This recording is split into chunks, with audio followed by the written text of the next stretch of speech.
Bueno, pues después del emocionante discurso de Sonia, que ha emocionado a muchos de los que estamos aquí porque lo vivimos y es difícil, pues os tengo que presentar como pueda a Izan Parra.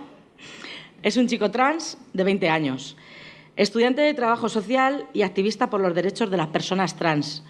Y bueno, pues desde que lo conozco, no sé, solo tengo palabras maravillosas para él y para los fantásticos padres que tiene.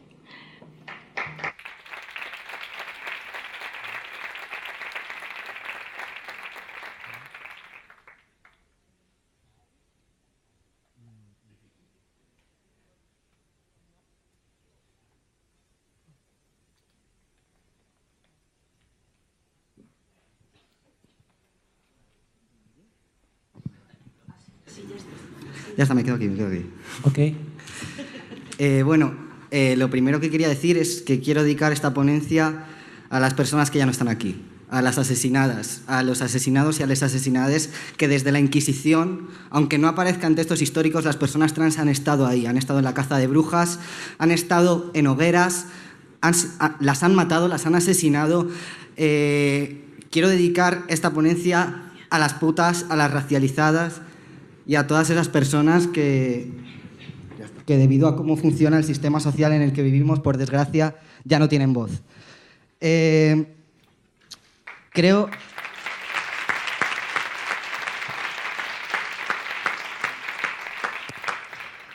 que hay que empezar a humanizar el dolor, porque muchas veces pasamos por alto estas cosas, ¿no?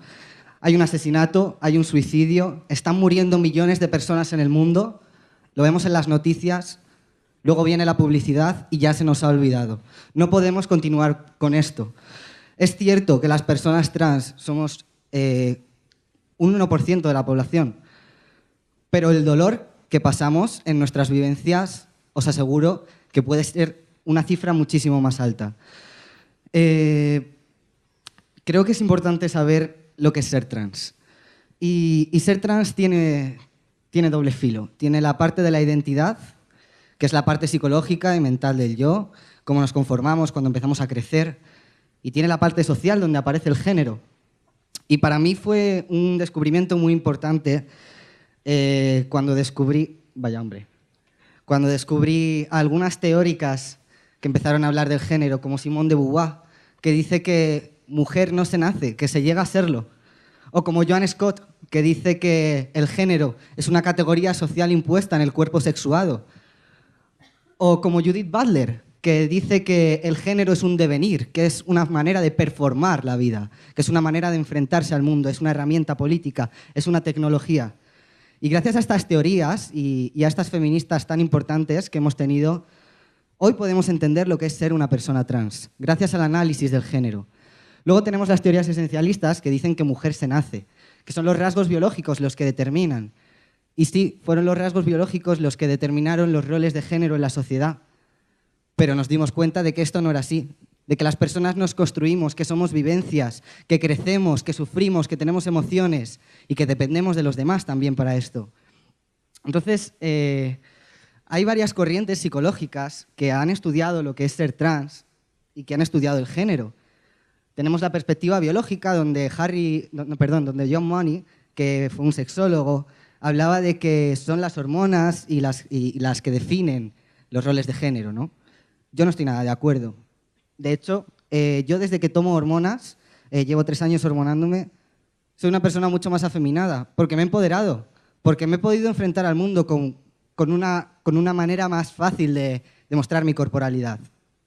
Tenemos los modelos de aprendizaje social, que dicen que los niños, las niñas y los niñes conocen el mundo a través de los modelos que ven en otros, ¿no? Es decir, si un niño es recompensado porque al haber nacido hombre tiene conductas que son asignadas al sexo masculino, va a seguir haciendo esto.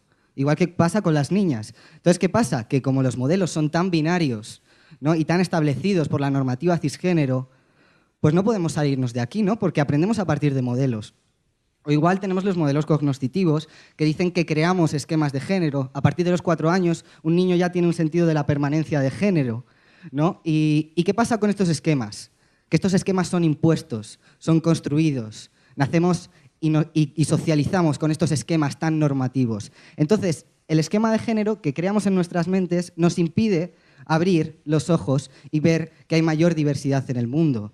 Yo nunca he sabido que era trans hasta que tuve 15 años, porque nadie me lo explicó, porque mis esquemas de género estaban completamente cerrados. Sabía que no me sentía una mujer, pero no sabía por qué, y no sabía que podía hacer otras cosas, que el género era algo más fluido, que tenía una parte constructiva. Yo no me paraba a pensar esto. Y un término que aparece muchísimo cuando hablamos de lo que es ser trans, porque a mí la palabra transexualidad no me gusta en absoluto, es la disforia, que es el malestar que sienten las personas con su cuerpo debido a su género, ¿no? Esto es lo que se ha asignado ahora. Y yo leí una viñeta hace tiempo que me hizo mucha gracia que decía: la disforia son los otros. Y es cierto, la disforia son los otros. Yo no tengo disforia. Yo empecé a sentir malestar con mi cuerpo porque me estaban diciendo cómo era el cuerpo de un hombre. Si a mí me hubieran dejado elegir, seguramente no me habría hormonado, seguramente no me habría hecho la mastectomía. Pero yo me hice la mastectomía y me hormoné, sin conciencia alguna de por qué lo estaba haciendo, porque necesitaba sobrevivir en el mundo. Necesitaba enfrentarme al mundo con una corporalidad normativa, con una imagen cisaparente, porque no podía estar todos los días dando explicaciones de quién era. Porque cuando yo iba a comprar el pan, el panadero me decía: aquí tienes tu cambio, guapa. Porque cuando yo iba a cualquier sitio, todos los adjetivos eran en femenino. ¿Por qué? Porque tenía una cara fina, una voz aguda y todo lo que se reconoce con lo que es un cuerpo de mujer. Entonces, yo siempre hablo de una cosa, y es que mi identidad de género no es hombre, es hombre trans. ¿Por qué? Porque la palabra hombre lleva un apellido invisible, un apellido que no vemos, que es la palabra cis. Y esto para mí tuvo mucha repercusión política en el feminismo, porque los hombres trans en muchas corrientes del feminismo no estamos incluidos. Y yo estoy en contra de esto. Estoy en contra de esto porque la lectura que se hace de los hombres trans cuando no se les incluye en debates políticos del feminismo es porque no se nos ve como hombres trans, se nos ve como hombres cis. Y están poniendo vivencias en nuestra vida que no son nuestras. Y están poniendo privilegios en nuestra vida que no son nuestros. Porque yo en el momento que verbalizo que soy un hombre trans, todos esos privilegios desaparecen. Porque a mí los privilegios que me está dando la sociedad es por parecer un hombre cis. No olvidemos esto, por mi apariencia. Si yo voy a una cárcel de hombres y yo me tengo que duchar en una cárcel de hombres y a mí me ven que tengo una vagina, a mí me van a leer como mujer. No me van a leer como hombre, o me van a leer como hombre trans. Y esto lo que hace es convertirte en un sujeto vulnerable. Respecto a la medicina, yo podría decir que conmigo han tenido muchas equivocaciones. Por ejemplo, para empezar, cuando me empecé a hormonar, me dio un brote de acné muy fuerte. Y fui al dermatólogo y le dije: mira, me pasa esto, tengo mucho acné, me duele mucho la cara, me duele la espalda porque tengo acné por todos sitios. ¿Y qué me mandó? Rakután. Maravilloso Rakután. Me ha dado la vida. O sea, lo que me pasó es que yo empecé a tener muchísimos cambios de humor. Muchísimos cambios de humor, muchísima ansiedad, pensamientos suicidas, desgana, no tenía motivación. Y yo me preguntaba constantemente qué me estaba pasando. Y bueno, pues decidí leerme el prospecto. Porque yo, al ser tan hipocondríaco, nunca me leo los prospectos para no emparanoiarme, pero dije: mira, me voy a leer el prospecto a ver qué me está pasando en el cuerpo, ¿no? Y efectivamente, era uno de los efectos secundarios que a mí no me dijeron. Y claro, ¿qué pasa con esto? Que si tú te estás tomando hormonas masculinas y te meten un medicamento para bajarte las hormonas masculinas, ¿qué estamos haciendo? Nada. Nada, lo único que estamos haciendo es meter fármacos en el cuerpo y lesionar los órganos. Eso es lo único que estamos haciendo. ¿Qué más me ha pasado? Me sobrehormonaron. Me pusieron una dosis superior a la que mi cuerpo podía gestionar. Entonces, al pasar 2 años de hormonación, a mí me dolían muchísimo los ovarios, unos dolores increíbles. Y me cambié de endocrino, fui a otro endocrino. Le dije: mira, me está pasando esto. Me hicieron análisis y me dijeron: es que te están sobrehormonando. Y nada, me bajaron la dosis y me empecé a encontrar muchísimo mejor. ¿Qué más me ha pasado? Que yo, cuando empecé a hormonarme, a mí nadie me explicó que yo podía congelar óvulos por la seguridad social. Me explicaron que podía hacerlo por lo privado, etcétera, pero nadie me explicó que podía hacerlo por la seguridad social. Y por lo privado, pues yo tenía entendido que había que pagar como un alquiler al año para mantener los óvulos congelados, etcétera, etcétera. ¿Qué pasó? Pues yo me empecé a hormonar, renegué de tener hijos de mi propio ADN y 3 años después, 2 años y medio después, me cambió de endocrino, como os he contado antes, y le digo, bueno, me pasa esto en los ovarios, tal y cual, y me dice, bueno, ¿te han contado todo lo de la hormonación? Tal, digo, sí, ya llevo un montón de tiempo. Y dice, ¿y te han contado que puedes congelar óvulos? Digo, no, nadie me ha explicado eso. Me dice, bueno, lo que pasa que tendrías que dejar de hormonarte, esperar a que te baje la menstruación, tomar estrógenos, te quitamos los óvulos y luego te vuelves a hormonar. Y así, infinitud de cosas que me han pasado. Es decir, somos ratas de laboratorio.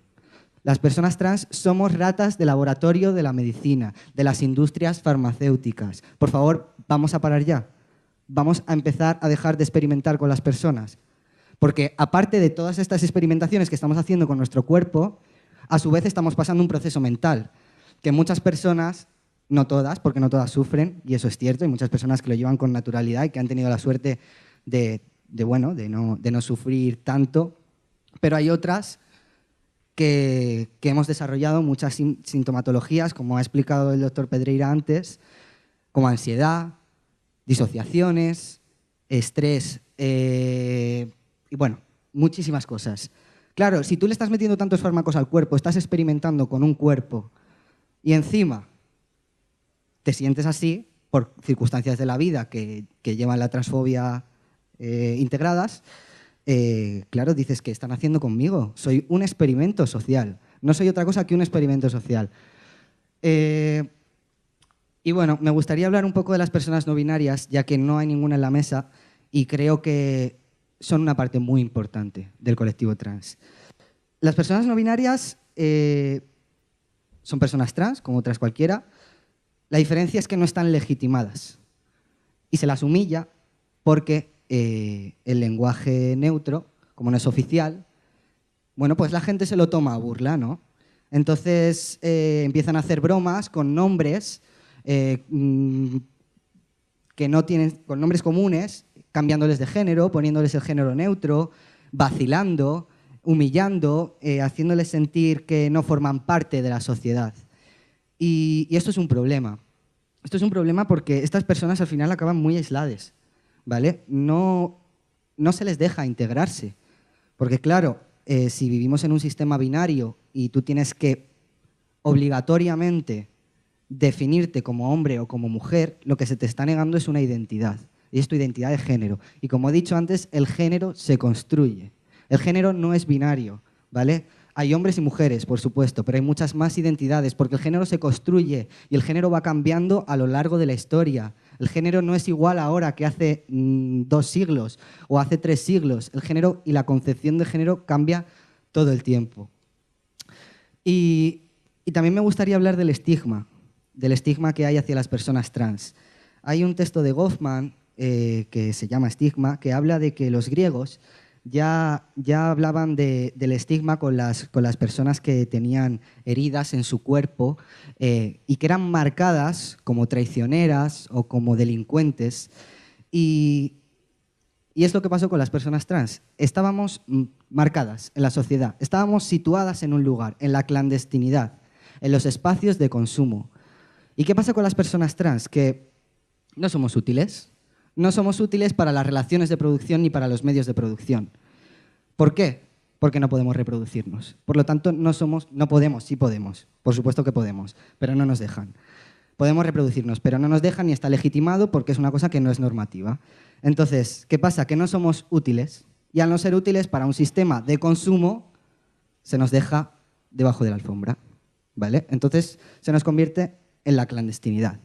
Y efectivamente podemos ver como estos espacios, que ahí está Stonewall, Chueca y barrios de Londres, Soho, eran barrios donde había bares y clubs donde las personas trans tenían que esconderse porque efectivamente se hacían redadas policiales, se las daban palizas, se las llevaban a calabozos y bueno, eran espacios también de consumo sexual. Es decir, las personas trans se convertían en el producto fetichista de la sociedad. Tenían que someterse a la prostitución, ¿vale? Y modificar sus cuerpos de acuerdo a la demanda de género que había en ese momento. Y bueno, finalmente quiero decir que las personas trans no tenemos el lujo de sufrir como otras personas que sí tienen, porque no nos dejan espacio para sufrir, porque no nos dejan un hueco para sentir. Sentir emociones, sentir tristeza, sentir felicidad, llorar, es una cosa de privilegio. Y a nosotros no se nos ha dejado ese espacio, porque se nos ha cuestionado hasta la primera lágrima que soltamos, porque se nos ha dicho desde pequeños, no victimices, no seas exagerado, deja de llorar, ya estás con la historia de siempre. Por favor, vamos a empezar a escuchar a los niños, niñas y niñas desde que nacen, porque son el futuro. Muchas gracias.